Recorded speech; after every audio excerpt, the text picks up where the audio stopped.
Assalamualaikum warahmatullahi wabarakatuh. Tiba-tiba dinikahin om-om kaya raya. Simak cerita berikut ini, jangan lupa like, komen, dan subscribe YouTube kami. Hujan turun deras sejak pagi, menggerus atap seng kedai kopi tempat Raina bekerja. Suara petir sesekali memekakkan telinga, tapi Raina tetap sibuk menyapu lantai yang mulai basah karena angin menerobos pintu kaca yang tak bisa tertutup rapat. Tak ada pelanggan pagi ini, hanya aroma kopi yang mengambang di udara, menemani pikirannya yang kusut. Ibunya kembali masuk rumah sakit semalam, dan tagihan sudah menumpuk. Di balik meja kasir, ia menarik napas panjang, berusaha menahan tangis yang mendesak naik ke pelupuk mata. Pintu berbunyi, kring, dan masuklah pria itu, seperti biasa. Usianya mungkin sekitar 50, wajahnya tenang namun penuh wibawa. Jas hitam elegan melekat rapi di tubuh tinggi tegapnya. Raina buru-buru menyeka air mata dan tersenyum, seperti tak terjadi apa-apa. "Kopi hitam, seperti biasa?" tanyanya pelan. Pria itu hanya mengangguk, lalu duduk di pojok kedai, tempat favoritnya yang menghadap jendela berkabut. Ia datang hanya saat hujan, selalu diam, dan selalu sendirian. Ada sesuatu yang membuat Raina merasa hangat setiap kali pria itu datang. Entah karena kehadirannya membawa ketenangan, atau karena hanya dia satu-satunya yang tetap muncul di tengah hari-hari paling suram Raina. Tapi hari ini, tatapannya terasa berbeda. Saat ia menerima cangkir dari tangan Raina, jemarinya menyentuh sedikit kulit gadis itu, hangat bergetar. Raina terkejut, tapi pria itu hanya berkata lirih, "Terima kasih," lalu menatap keluar jendela lagi. 10 menit kemudian, Raina menemukan sebuah amplop putih tergeletak di meja setelah pria itu pergi. Di dalamnya ada 5 lembar uang 100.000 dan secarik kertas bertuliskan, "Untuk harimu yang paling berat." Raina gemetar. Ia berlari keluar, menerobos hujan, mencari sosok pria itu di jalan, tapi hanya mendapati genangan dan angin dingin yang menusuk tulang. Pria itu sudah menghilang, seolah tak pernah ada. Ia kembali masuk ke kedai sambil menahan air mata. Matanya tertuju pada kursi kosong di pojok ruangan, dan entah mengapa, ada perasaan hampa yang menguar. Siapa pria itu sebenarnya? Mengapa ia tahu bahwa hari ini adalah hari terberat dalam hidup Raina? Dunia seperti berhenti sejenak, menyisakan suara hujan dan denting sendok di gelas kosong yang belum dicuci. Malamnya, saat Raina menutup kedai dan pulang ke kosan sempitnya, ia tak bisa berhenti memikirkan kejadian tadi. Ia memegang kembali amplop itu, memperhatikan tulisan tangan yang rapi dan lembut. Entah kenapa, untuk pertama kalinya dalam waktu lama, ia merasa diperhatikan. Dalam keheningan malam dan rintik hujan yang terus membasahi kota, Raina menatap langit sambil berbisik, "Siapa kamu sebenarnya, Om Hujan?" 3 hari berlalu sejak kejadian amplop putih itu, dan Raina tak melihat tanda-tanda pria misterius itu kembali. Hujan turun hampir setiap sore, tapi kursi di pojok jendela tetap kosong. Ada kekosongan yang tak bisa dijelaskan dalam hati Raina, seolah hujan yang biasanya menenangkan kini hanya mempertegas kesepiannya. Ia sempat bertanya pada beberapa pelanggan tetap apakah ada yang mengenal pria itu, tapi tak satu pun tahu. Seolah sosok itu hanyalah bayangan yang datang saat badai dan pergi saat reda. Saat Raina sudah mulai meyakinkan dirinya bahwa mungkin itu hanya pertemuan singkat yang tak berarti, pria itu muncul kembali di sore yang paling gelap. Ia datang dengan senyum samar, namun ada gurat lelah di matanya. Raina bergegas menyapanya, tapi tak berani langsung bertanya. Ia hanya menyajikan kopi seperti biasa, lalu memberanikan diri duduk di kursi seberangnya. "Maaf, saya harus tahu. Kenapa waktu itu, amplop itu, kenapa Anda tahu saya sedang terpuruk?" tanyanya pelan. Arman menatap Raina dalam-dalam. Untuk pertama kalinya, ia menyebutkan namanya. "Namaku Arman, dan aku tahu karena aku mengenali mata seseorang yang ingin menyerah." Suara itu berat, seperti membawa beban bertahun-tahun. "Aku pernah duduk di situ, persis seperti kamu. Kehilangan istri, kehilangan semangat, bahkan pernah hampir kehilangan akal sehat. Tapi aku diselamatkan oleh seseorang, dan sekarang, Saat melihatmu di situ, aku tahu, giliran aku yang harus membalas. Raina terdiam, matanya basah tanpa ia sadari. Rasanya seperti mendengar suara yang selama ini ia tunggu, bukan untuk menyelamatkannya, tapi sekadar membenarkan bahwa tak apa merasa rapuh. Arman mengeluarkan sesuatu dari sakunya, sebuah liontin kecil berbentuk daun. Ini milik istriku. Ia percaya setiap pertemuan, sekecil apapun, tidak pernah kebetulan. Ia menyerahkan liontin itu pada Raina. Aku ingin kamu menyimpannya, setidaknya sampai kamu yakin bisa berdiri lagi. Saat pria itu kembali pergi, Raina memegang liontin itu erat-erat. Dadanya sesak oleh rasa yang tak bisa ia beri nama, bukan cinta, belum, tapi ada sesuatu yang tumbuh dari kebaikan yang terlalu dalam untuk diabaikan. Malam itu, ia kembali pulang melewati jalan becek dengan langkah yang lebih ringan, dan untuk pertama kalinya dalam waktu yang lama, ia merasa tidak sendirian lagi. 3 minggu berlalu sejak liontin itu berpindah tangan. Raina masih menggantungnya di leher, tersembunyi di balik seragam baristanya. Ia belum benar-benar memahami apa maksud dari semua ini, tapi setiap kali memegang liontin itu, ada rasa aman yang tak bisa dijelaskan. Arman datang lebih sering, tidak hanya saat hujan. Mereka mulai mengobrol lebih banyak, tentang kopi, tentang kehidupan, tentang luka.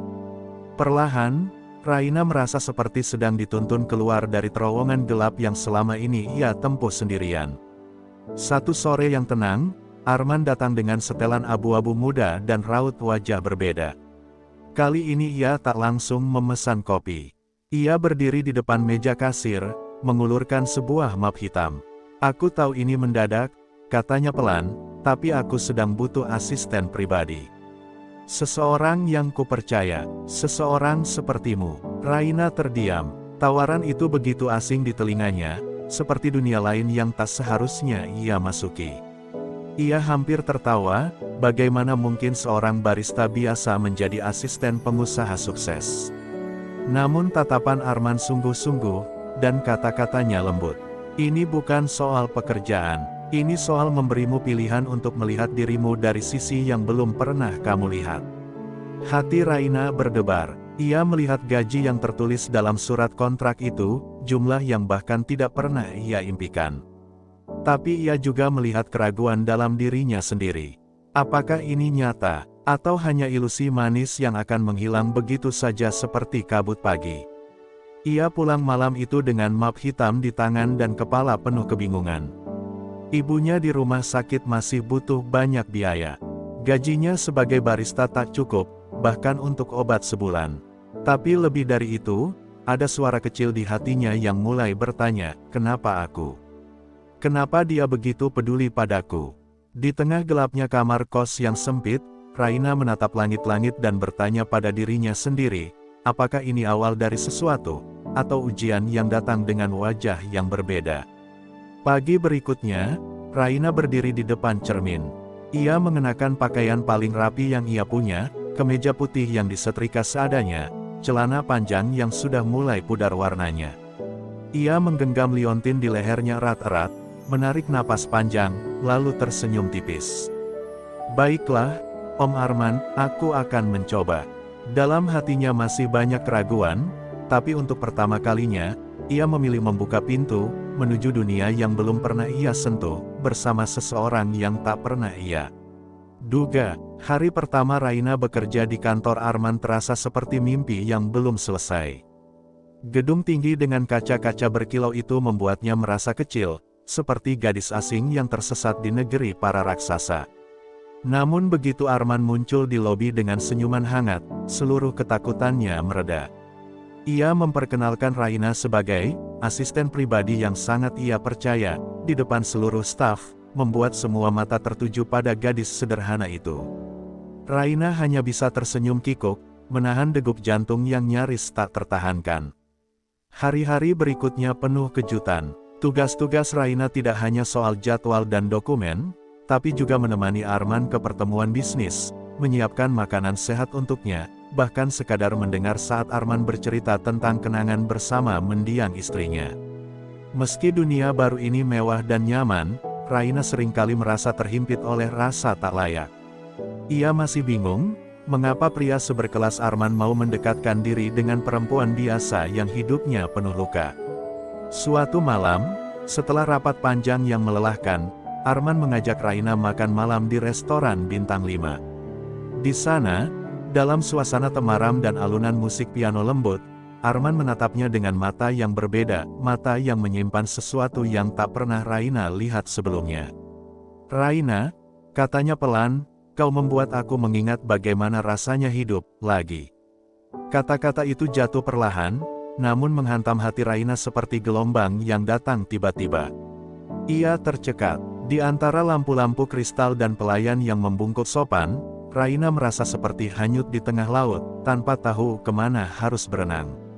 Raina tahu, ini bukan lagi sekadar pekerjaan.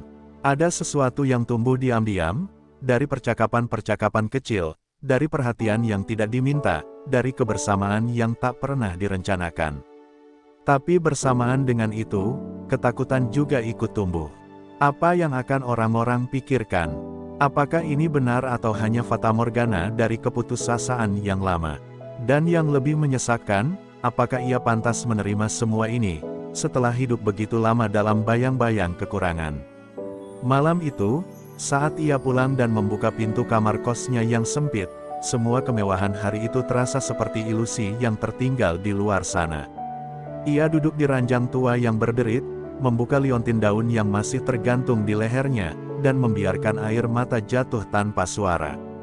Di antara diamnya malam dan dengung kipas tua, Raina berbisik pada dirinya sendiri, "Aku takut bahagia.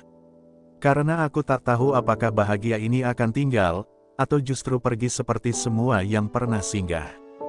Hari-hari berlalu, dan hubungan antara Raina dan Arman tak lagi tersembunyi.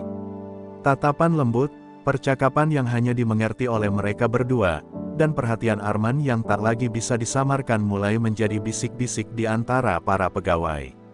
Raina bisa merasakan perubahan sikap sebagian orang, ada yang menghormati, tapi tak sedikit yang mencibir di balik senyum. "Barista yang naik pangkat karena pesona," begitu kata salah satu staf saat ia tak sengaja lewat di pantry.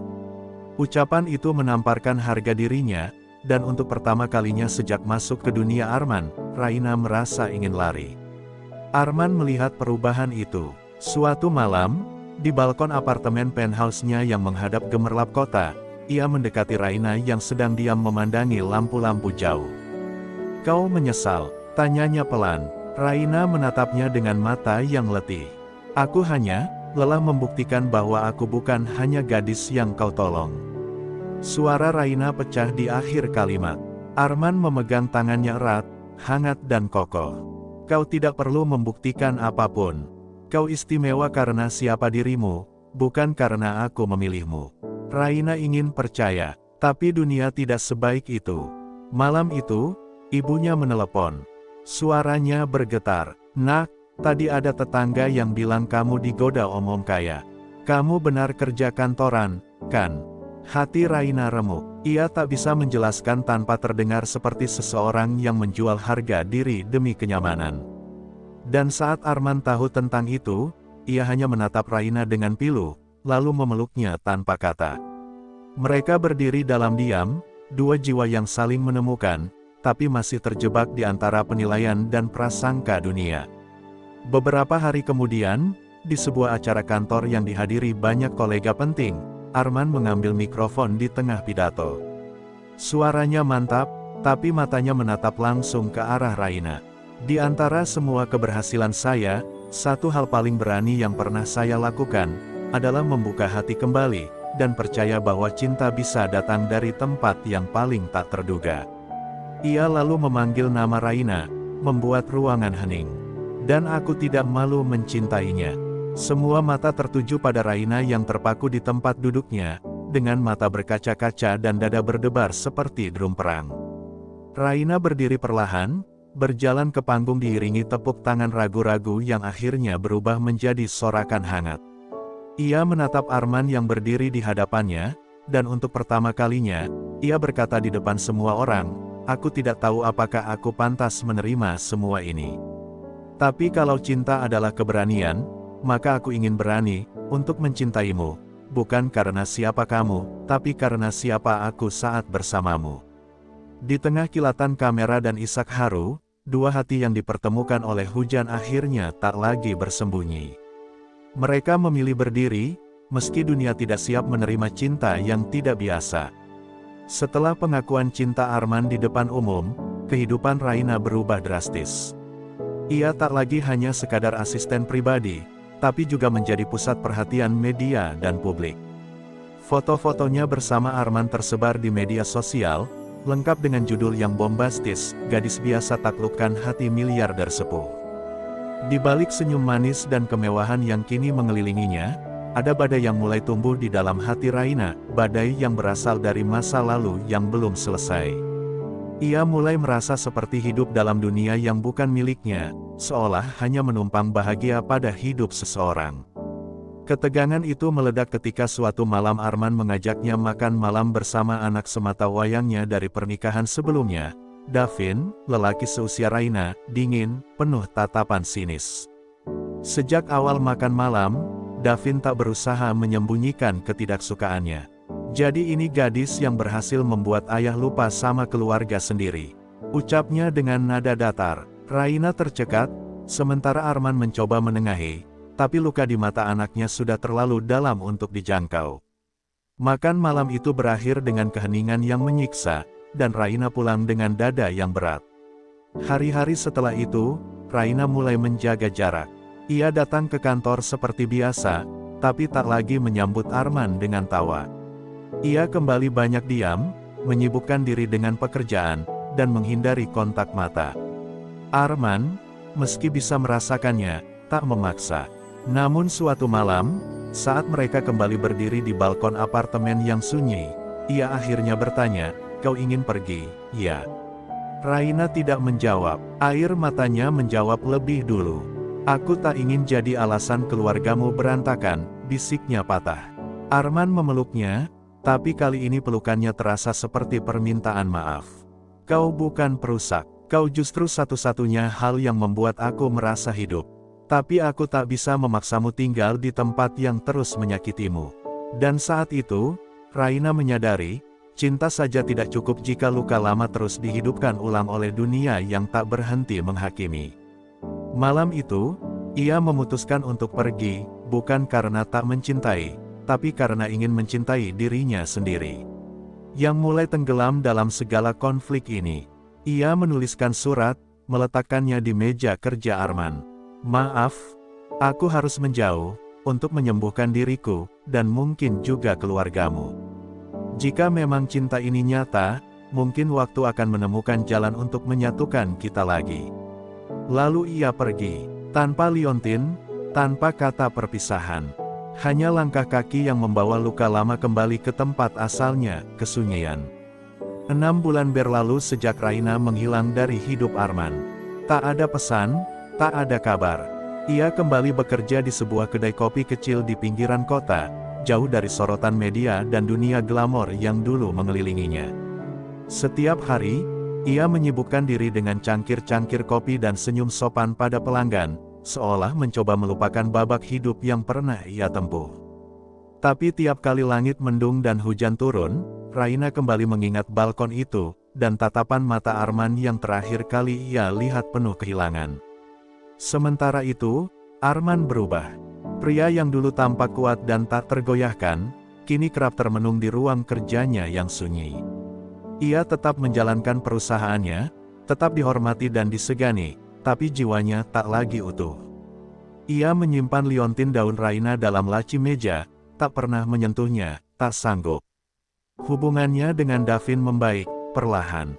Anak itu akhirnya memahami bahwa kehilangan ibunya bukan alasan untuk membenci siapapun. Tapi saat Davin bertanya pelan suatu malam, "Apa kau akan mengejarnya, Ayah?" Arman hanya menjawab dengan suara serak, "Jika dia siap kembali, aku akan tetap di sini." Satu sore yang dingin, sebuah surat datang ke tangan Raina. Tak ada nama pengirim, hanya secarik kertas berisi tulisan tangan yang sangat dikenalnya. "Setiap daun yang gugur, bukan berarti mati. Kadang hanya perlu waktu untuk tumbuh di tempat baru. Aku menunggumu, jika kau ingin kembali pulang. Tangannya gemetar saat membaca, dan air matanya jatuh sebelum sempat ia sadari. Dalam surat itu, terselip tiket kereta ke kota tempat Arman tinggal. Tak ada paksaan, hanya kesempatan. Raina menatap tiket itu sepanjang malam. Ia bertanya pada dirinya sendiri, apakah luka-luka itu sudah sembuh? Apakah ia bisa kembali bukan sebagai beban, tapi sebagai perempuan yang utuh, yang memilih bukan karena butuh diselamatkan, tapi karena ingin mencintai dengan bebas. Dan saat fajar menyingsing, ia membuat keputusan, bukan karena rindu semata, tapi karena kali ini ia datang bukan untuk bersandar, melainkan untuk berdiri sejajar. Kereta berhenti di stasiun dengan derit perlahan. Raina turun dengan langkah pelan, membawa koper kecil dan liontin yang kini kembali menggantung di lehernya.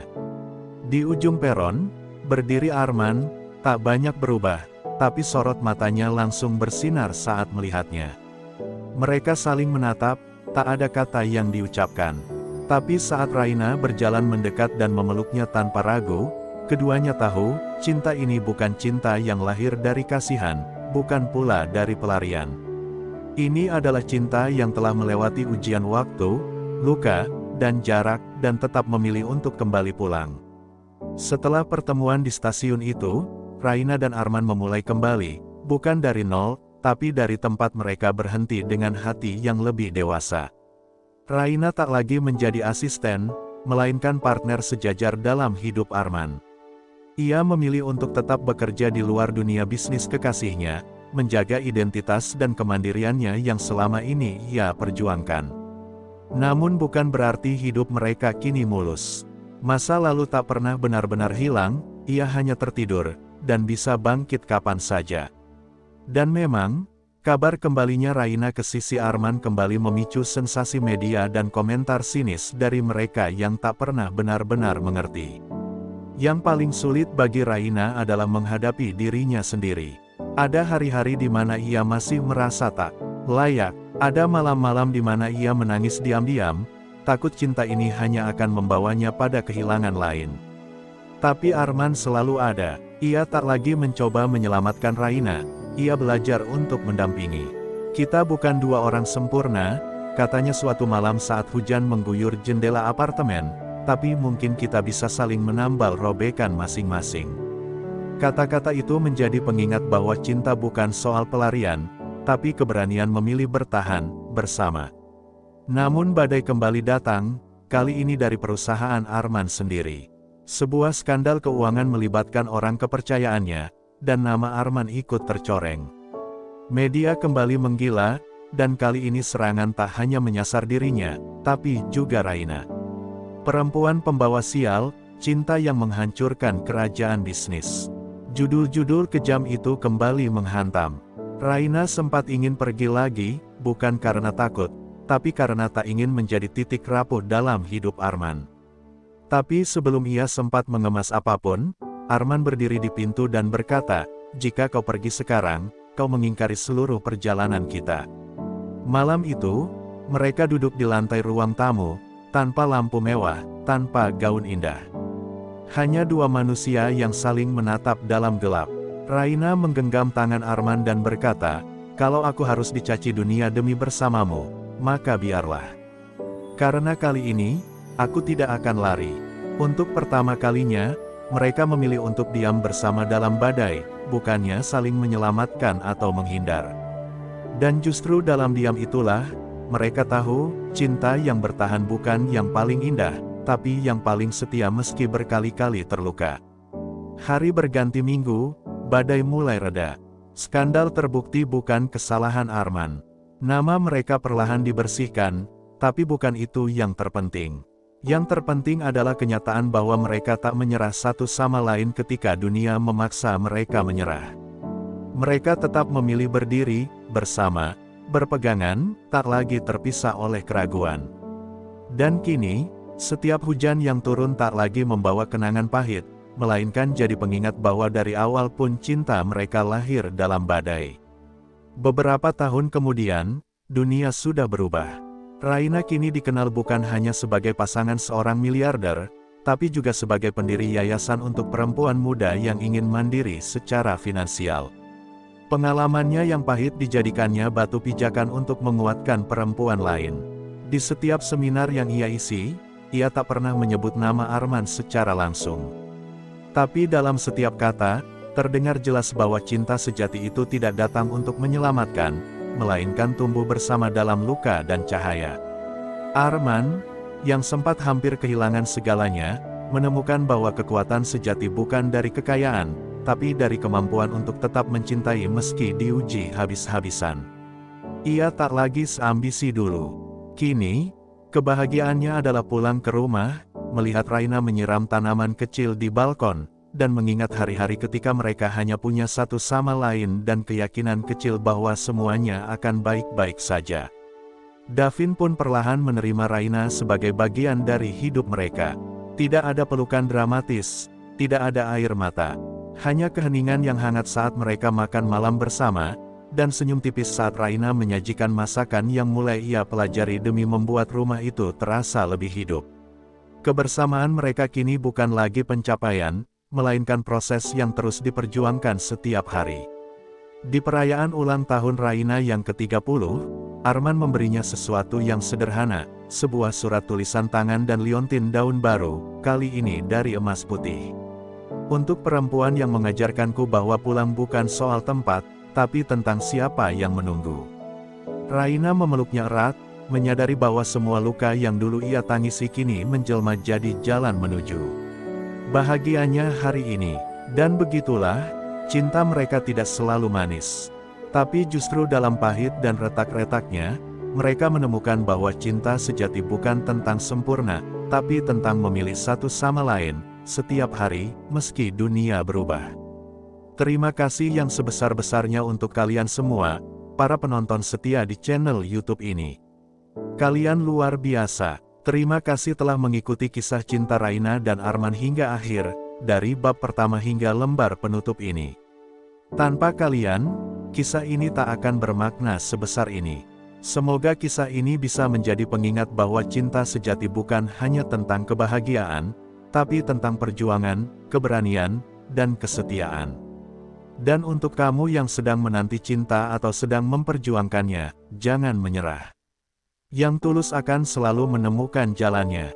Aku doakan kalian semua diberi kebahagiaan yang hakiki, kesehatan lahir batin, serta cinta yang menguatkan dan membawa pulang, bukan yang melelahkan. Semoga hidupmu dipenuhi orang-orang yang menghargaimu, mencintaimu tanpa syarat, dan bertumbuh bersamamu. Sampai jumpa di cerita-cerita lainnya yang lebih menyentuh dan penuh makna. Jangan lupa like, share, dan subscribe jika kamu merasa kisah ini menyentuh hati. Komentar kalian sangat berarti, dan aku tunggu kisah cintamu juga. Terima kasih, dan sampai bertemu di kisah berikutnya. Tetap percaya pada cinta, karena ia selalu menemukan jalannya pulang.